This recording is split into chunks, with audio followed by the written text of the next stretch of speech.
Arden Zwelling in studio. So you mentioned Joe Smith maybe being one of those guys who gets moved and has some value and is a pending free agent. And that's an interesting area for the Blue Jays, the bullpen, because it was one that I thought they were going to struggle with. A lot of people did. It's been one of the most consistent areas, and it just shows Justin to go Smoke you. in the bullpen. That's the 2017 Blue Jays we all expected. It is ridiculous, right?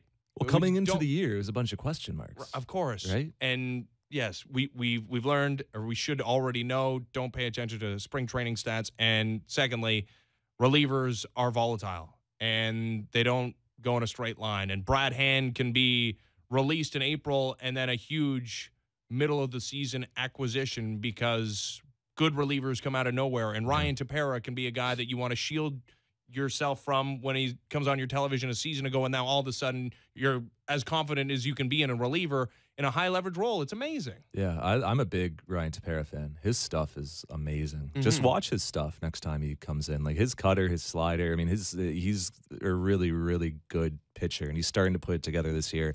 I think he could be really good next year, just with a wealth of experience this year. He's got a bit more confidence. Pete Walker talks a lot about, you know, him attacking and just his mound presence and his confidence.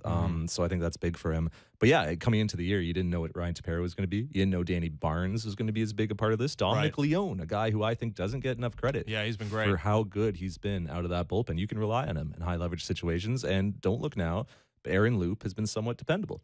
Yeah, recently. Is this not a case, though, basically everything we've just said for, and I get what you're saying, Tepera could have a better year next year. And yes, the experience could pay off for him.